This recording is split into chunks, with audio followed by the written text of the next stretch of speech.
everybody, what's up? Welcome back to Southern Woke. I'm Marina. And I'm Kaylin.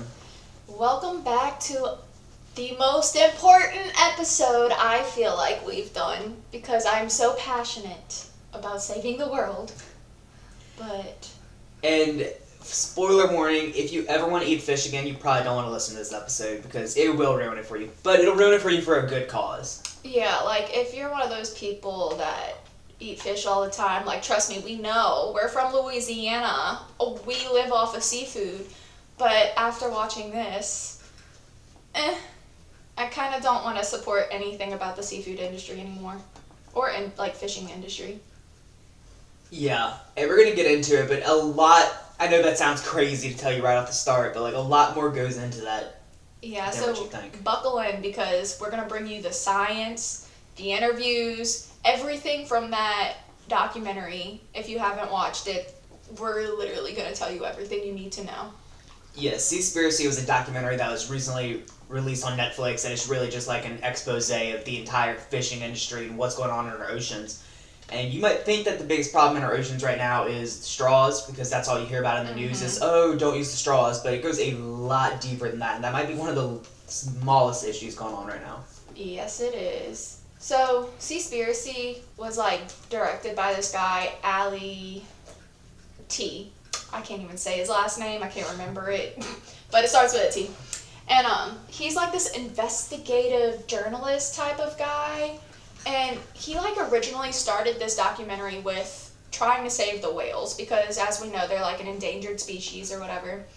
But as he like got deep into it, you see throughout the documentary he finds problem after problem after problem that the fishing industry has, and he tries to address it and nobody can give him a straight answer at the end of the day. So let's just get right on in. Alright, y'all. Okay, so let's start off with why should we care about marine life? And one of those reasons is animals like dolphins and whales are crucial to the seas. When they go up to the surface to breathe, they actually like poop and stuff, and it's like food for the phytoplankton that kind of sit at the top of the water. And they fertilize the phytoplankton, which every year absorb 4 times the amount of carbon dioxide than the Amazon rainforest itself. So like these little bitty microorganisms are like absorbing more carbon dioxide than these huge forests that you could literally get lost in. And it helps to generate up to 85% of the oxygen that we breathe. And if these animals die, the ocean dies. And if the ocean dies, we die. Because like the ocean just regulates so much about our ecosystem, our atmosphere, the weather, like everything. And guys, I know she just said it, but we have to like restate that this phytoplankton makes up to 85% of the oxygen we breathe. It's like always been one of my biggest fears that the world's like gonna run out of oxygen. Especially when I see people chopping down all these trees. I was like, what are we gonna do if that happens? So it kind of made me feel better knowing that like 85% of the oxygen we breathe comes from the ocean. But now the fact that that like could be going away soon is horrifying me. Like think of the impact it would have if just 5% of the phytoplankton are gone. Yeah. That's now up to 80% of the oxygen that we breathe, and like it's all a trickle effect. It all manages something else. It's just mind-blowing. So also another thing, the power of marine life moving up and down through the water column. So like, you know, when they're swimming in their school of fish, like the movement of the water is, in terms of mixing, is as great as all the wind, waves, tides, and currents in the seas combined. So like if it weren't for all that movement of the fish, we probably wouldn't see as much of the waves and the tides and all that kind of stuff. And this has a huge impact on the physics, chemistry, and biology of the seas. And the churning of the seas may be one of the ways that the oceans help absorb heat from the atmosphere. And that's when you think about climate change. If the oceans can't absorb heat from the atmosphere, then the atmosphere gets hotter. And then as animals swim through the water columns, it creates a powerful downwelling of the warmer surface waters to mix down with the cooler waters below. And although more research must be done, the decimation of marine life may be interfering with this process and contributing to warmer sea temperatures. So the life in the ocean is absolutely crucial to holding on to carbon and giving us oxygen and just all of this stuff. But it's weird because whenever people talk about climate change, the very last thing they ever talk about is like save the ocean to fix climate. I feel like it's always about what we're putting into the atmosphere. I know they want to throw the blame on the factories and like all of that kind of stuff, which they are a contributing problem. Of course. But the ocean is something we could so easily help fix. And the most disturbing thing to show for what we've done to the ocean has to be the Great Pacific Garbage Patch.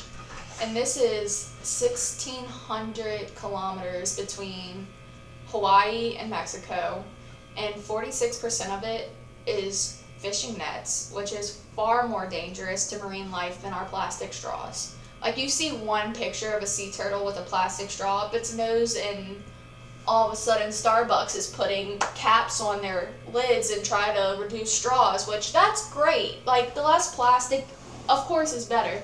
But most of that trash, like, when you can literally see this from space, how big this garbage patch is. It's absurd. We have a picture of it right here in comparison to, like, America. Mm-hmm. And I want us to post that on the Instagram because it is so absurd. It's like the size of a country. Yes. Like, and the bulk of it is bigger than Texas.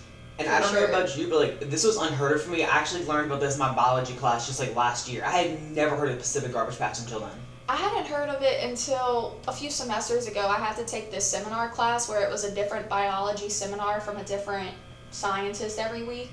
And this one lady had one on the marine life that came all the way from Japan onto trash, because like they had a tsunami a few years ago. Yeah. A lot of years ago.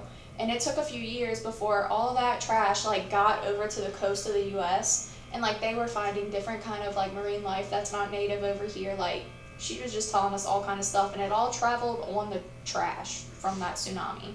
That's crazy. And it says the equivalent of a garbage truck of garbage is dumped into the seas every minute, joining the over 150 million tons already there. Think about that. A whole garbage truck dumped into the ocean every minute. And I feel like the average person would think, oh, a garbage truck compared to how much of the ocean is out there, like, it'll probably, like, decompose, blah, blah, blah. No. That stuff stays out there forever. And think about how many minutes are in a day. That's how many garbage trucks, I'm not even going to do the math in my head, is yeah. getting dumped in that ocean every day. We're going to throw a lot of stats at y'all today. Yeah. But go ahead. I think the scariest part is the microplastics, which I'd never heard of that until watching this documentary either. But basically, these plastic bottles or fishing nets or whatever the plastic is that's in the ocean will eventually break down into something called microplastics, which are like these small plastic particles, and they're seeping into all of the animals in the ocean. They're just breathing them in, consuming them, and obviously that can't have a good effect on us. Like, imagine if humans were just breathing in and eating little plastic particles and everything that we ate. Like, you know how they tell you, like, don't leave your water bottles in your car because the heat will make, like, the liquid absorb the plastic and it's cancerous or whatever? It's like that for every organism in the ocean. And it's in their water. Like, there's no way of avoiding it. And this statistic says that there's more microplastic in the ocean than there are stars in the Milky Way galaxy by 500 times. That is absurd. They might as well say, like, there's more microplastic than just stars in the whole freaking universe. Yeah. At that point. And I would believe it, honestly.